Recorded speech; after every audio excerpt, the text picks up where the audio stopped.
Welcome. इस video में हम देखेंगे कि ब्रेसेनहैम लाइन ड्राइंग एल्गोरिदम के लिए सी प्रोग्राम कैसे लिखते हैं। तो उसके लिए हम सबसे पहले टर्बो सी ओपन करेंगे। स्टार्ट टर्बो सी। एक नई फाइल हम क्रिएट करेंगे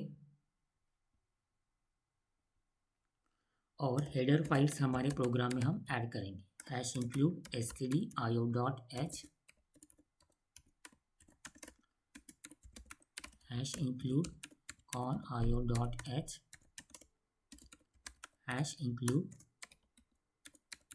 graphics.h।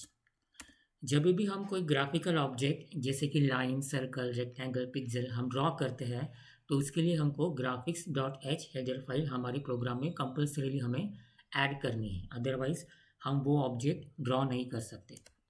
साथ ही में अगर हमें कोई मैथमेटिकल फंक्शंस यूज़ करना है तो इसके लिए हमको math.h हेडर फाइल भी हमारे प्रोग्राम में ऐड करना है। उसके बाद में हमारा मेन फंक्शन वॉइड में इसके अंदर हम इंटीजर वेरिएबल डिक्लेयर करेंगे gd is equal to detect और gm। gd का मतलब होता है ग्राफिक्स ड्राइवर। तो कौन सा ग्राफिक्स ड्राइवर हम यूज़ करने वाले हैं प्रोग्राम में वो ऑटोमेटिकली डिटेक्ट होगा।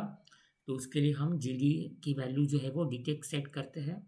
और gm का मतलब होता है ग्राफिक्स मोड। कौन सा ग्राफिक्स मोड हम यूज़ करने वाले हैं वो हम gm से बताते हैं। उसके बाद में हमको कुछ वेरिएबल्स डिक्लेयर करने हैं इंटीजर टाइप के, जैसे x और y ये हमारे स्टार्टिंग पॉइंट या स्टार्टिंग पिक्सल के x और y कोऑर्डिनेट रहेंगे। उसके बाद में x1 y1 और x2 y2 ये लाइन के जो दो एंड पॉइंट्स हैं उसके x और y कोऑर्डिनेट है। उसके बाद में हमको डेल्टा x और डेल्टा y कैलकुलेट करने के लिए दो वेरिएबल्स लगेंगे, डेल्टा x और डेल्टा y, और एक और वेरिएबल लगेगा पीके जो है ये ब्रेसेनहैम एल्गोरिदम का एक डिसीजन पैरामीटर है। तो ये भी हमको कैलकुलेट करना है। इन सब का डेटा टाइप हम इंटीजर लेते हैं। उसके बाद में हमको एक लूप वेरिएबल लेना है i जो हम वाइल लूप में यूज़ करेंगे और उसकी स्टार्टिंग वैल्यू हमको 0 सेट करनी है। ये जो x1 y1 और x2 y2 के वैल्यूज़ है ये हम यूज़र से लेंगे। तो उसके लिए हम एक मैसेज डिस्प्ले करेंगे स्क्रीन के ऊपर।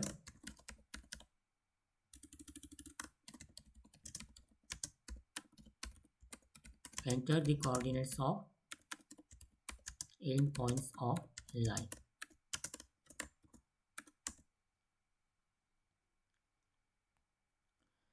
और जो भी यूजर वैल्यूज एंटर करेगा वो हम स्कैनर फंक्शन का यूज़ करके वेरिएबल में स्टोर करेंगे। %d comma address of x1, address of y1, address of x2 and address of y2। Next हम इनिट ग्राफ फंक्शन यूज़ करेंगे। इनिट ग्राफ फंक्शन हम क्यों यूज़ करते हैं, तो जब भी हमको ग्राफिकल ऑब्जेक्ट ड्रॉ करना होता है जैसे लाइन, रेक्टेंगल, सर्कल, पिक्सल, तो हमारा जो कंप्यूटर सिस्टम है वो ग्राफिक्स मोड में होना चाहिए या ग्राफिक सिस्टम में होना चाहिए, तभी हम वो ऑब्जेक्ट ड्रॉ कर सकते हैं। तो इसीलिए हम इनिट ग्राफ फंक्शन हमारे प्रोग्राम में यूज़ करते हैं। ये फंक्शन हमारे सिस्टम को ग्राफिक्स मोड में कन्वर्ट करता है। तो इसका सिंटैक्स होता है और इसको हमको 3 पैरामीटर पास करने हैं, address of GD variable, address of GM variable and location of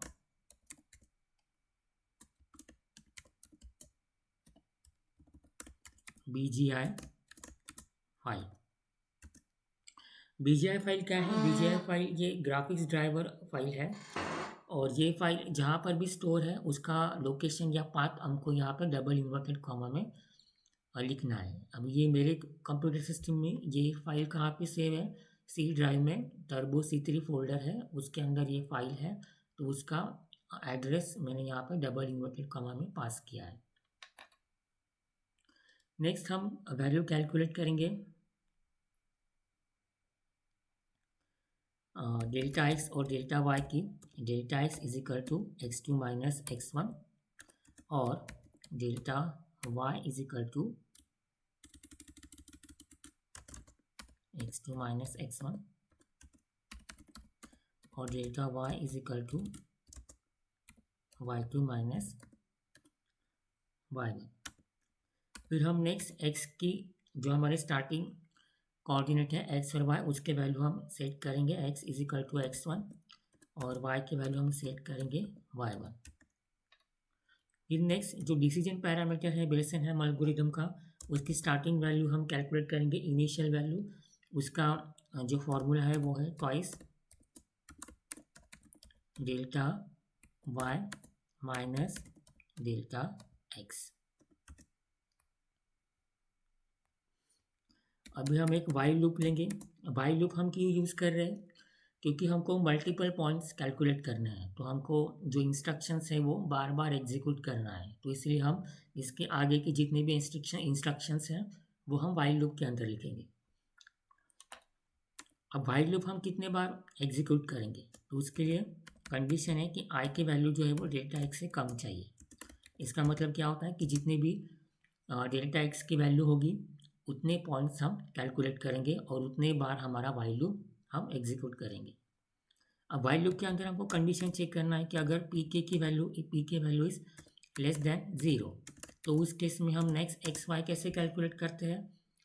x will be X plus 1 और next Y will be Y, मतलब वाई की वैल्यू हमको चेंज नहीं करनी है, उसको एज इट इज ही रखना है।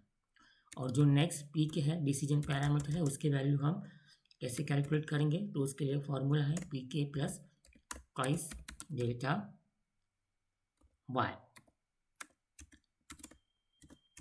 लेकिन अगर पी के की वैल्यू ग्रेटर देन और इक्वल टू अगर 0 आती है तो उस केस में हम क्या करेंगे? तो उस केस में जो नेक्स्ट एक्स और वाई वैल्यू है वो हम कैलकुलेट करेंगे इस तरीके से, x will be X plus 1 और वाई की वैल्यू वाई प्लस 1 रहेंगी।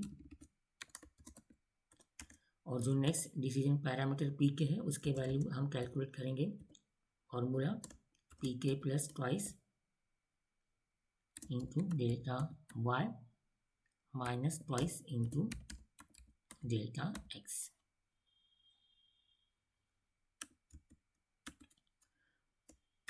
और इफ को क्लोज करेंगे।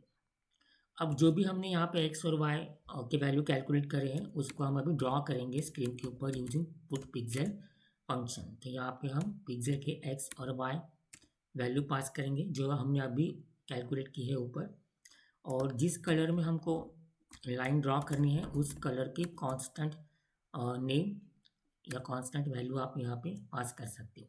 सपोज मुझे ग्रीन कलर में लाइन ड्रॉ करनी है तो मैं यहाँ पे ग्रीन कलर की कांस्टेंट नेम यहाँ पे पास करता हूँ। और जो लूप वेरिएबल आई है उसके वैल्यू हम 1 से इंक्रीज करेंगे। अगर हम लूप वेरिएबल की वैल्यू इंक्रीज नहीं करेंगे तो हमारा वाइल लूप जो है वो इनफाइनाइट टाइम तक एग्जीक्यूट होते रहेगा, तो इसलिए हमको एंड में लूप वेरिएबल की वैल्यू हमेशा 1 से इंक्रीज करनी है। इसको अभी हम ये हमारा वाइल लूप क्लोज करेंगे हम यहाँ पे, और उसके बाद में गेट सी एच फंक्शन लिखेंगे। गेट सी एच फंक्शन जो होता है वो हमारे आउटपुट स्क्रीन को होल्ड करके रखता है जब तक हम कोई इनपुट नहीं देते। उसके बाद में क्लोज ग्राफ फंक्शन लिखना है। क्लोज ग्राफ फंक्शन हम क्यों लिखते हैं? क्योंकि इनिट ग्राफ फंक्शन के वजह से हमारा जो सिस्टम है कंप्यूटर सिस्टम वो ग्राफिक्स मोड में चले जाता है, और उसको वापस नॉर्मल मोड या टेक्स्ट मोड में लाने के लिए हमको क्लोज ग्राफ फंक्शन एंड में हमेशा लिखना है। तो यह हमारा प्रोग्राम कंप्लीट हो गया। इसको सेव करो, इसको नाम दो, suppose I will give p14.c। Okay करो, कंपाइल करो, तो कोई एरर नहीं है, सक्सेस। रन करो इसको। Enter the coordinates of end points of line. Suppose the coordinates are 80, 90, 320 और 350। तो ये जो लाइन आपको स्क्रीन के ऊपर दिख रही है ये हमने ग्रीन कलर में ड्रॉ की है। तो इस तरीके से हम ब्रेसेनहम लाइन एल्गोरिथम का यूज़ करके लाइन ड्रॉ कर सकते हैं। तो ऐसे ही अगर आपको प्रोग्रामिंग सीखनी है या प्रोग्रामिंग वीडियोस देखने हैं तो चैनल को सब्सक्राइब कीजिए। Thank you.